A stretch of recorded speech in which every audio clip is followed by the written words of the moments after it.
Before ships crossed the Indian Ocean, before the British and the Boers, before colonial borders and bustling markets, the land we now call Durban was home to ancient communities shaped by African migration, trade, and ocean winds.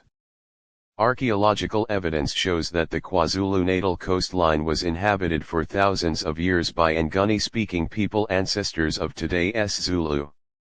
They lived by the rhythms of the ocean and the fertile coastal plains. Their settlements were small but sophisticated, built on cattle herding, fishing, and agriculture. The land provided everything: water, fertile soil, and protected estuaries. By the 1400s, long before European fleets arrived, the East African coast was part of a vast Indian Ocean trade network. Traders from Arabia, India, China, and East Africa moved goods up and down the coast. While Durban was not a major port yet, its coastline was known and occasionally visited by Arab and Swahili sailors. The Zulu clans of the region lived under various chieftaincies, long before the rise of King Shaka. They occupied Uthakila, Inkhomeza, and regions around the coastal plains. Life revolved around cattle, community, and seasonal movements.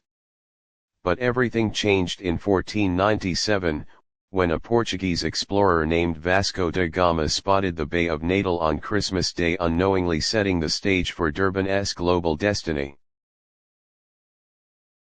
When Vasco da Gama sighted the bay on December 25, 1497, he named it Natal, meaning Christmas.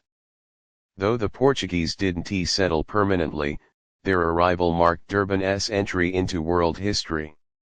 For centuries afterward, the bay remained largely untouched by Europeans. It was known to passing ships as a safe stopping point for water, repairs, and brief interactions with local chiefs. Everything changed in 1824, when a small group of British traders led by Lieutenant Francis Farewell sailed into the Bay of Natal. Farewell established a trading settlement and formed an alliance with King Shaka Zulu, who granted him permission to create a permanent trading post at what would later become Durban. This early settlement, known as Port Natal, was small, fragile, and constantly threatened by disease, conflict, and the wild environment. Yet it survived, attracting hunters, traders, missionaries, and adventurers. In 1835, Captain Allen Gardner and local residents renamed the settlement Durban after the Cape Governor, Sir Benjamin D. Urban. By the 1840s and 50s, Durban had grown into a township with wooden buildings, muddy streets, and a diverse population: British settlers, Zulu residents, traders from Mozambique, and mixed-race communities who would form the basis of the region's colored population.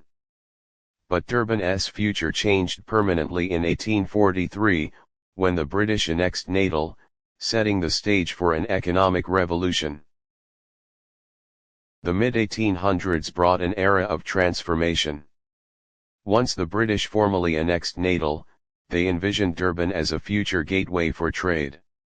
To achieve this, they needed labor, and lots of it.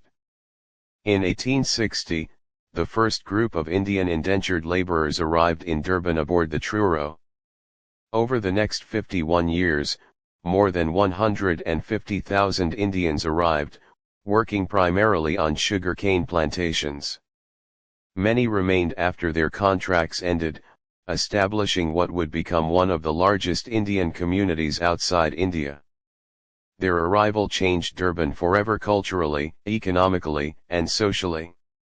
By the 1870s, Durban's harbor was being modernized. Engineers dredged the bay, built quays, and constructed breakwaters. As transport networks grew, sugar, ivory, timber, and later coal moved through the port in massive quantities. Durban boomed, new hotels, warehouses, and trading companies opened. Railways connected Durban to Pietermaritzburg and later the interior. Immigrants arrived from Britain, India, Portugal, and beyond. The multicultural identity of Durban, African, Indian, British, colored was now unmistakable. By 1890, Durban had transformed from a struggling settlement into a bustling seaport city. The Anglo-Boer War 1899–1902 pulled Durban into the center of global conflict. The city served as a military base and hospital hub. Refugees poured in. The port moved weapons, soldiers, and supplies. But Durban was also becoming a political center of resistance. Between 1893 and 1914, a young lawyer named Mohandas Gandhi lived and worked in Durban. Experiencing racial discrimination firsthand, Gandhi launched Satyagraha, the philosophy of nonviolent resistance that later shaped India's independence movement. Durban became a birthplace of global political ideology. Between 1910 and 1939, the city industrialized rapidly, factories rose along the coast. The port expanded dramatically. Rail networks strengthened. Markets and residential areas grew. Durban developed a unique identity, a tropical, multicultural city buzzing with commerce, activism, and migration. But inequality was also rising. Racial segregation laws tightened, restricting land, jobs, and movement. By the 1940s, Durban was already deeply divided, a structure that apartheid would later formalize. When apartheid began in 1948, Durban became one of the most tightly segregated cities in South Africa. The apartheid government forcibly removed thousands of residents to separate racial zones. Cato Manor 1960s, African and Indian families evicted. Chatsworth 1965, built for Indian communities. Umlaza 1967, expanded for Black African residents. Wentworth, designated for colored families. White suburbs expanded along the Berea and coast. Durban's multicultural fabric was torn apart. Still, the city became a center of resistance, worker strikes, student protests, anti-apartheid activism, ANC underground networks. The 1970s and 80s brought political unrest. Police cracked down. Activists organized. Durban became a battleground of voices demanding justice. Yet life continued. Markets, beaches though segregated, industries, and the iconic Durban beachfront shaped the identity of the city.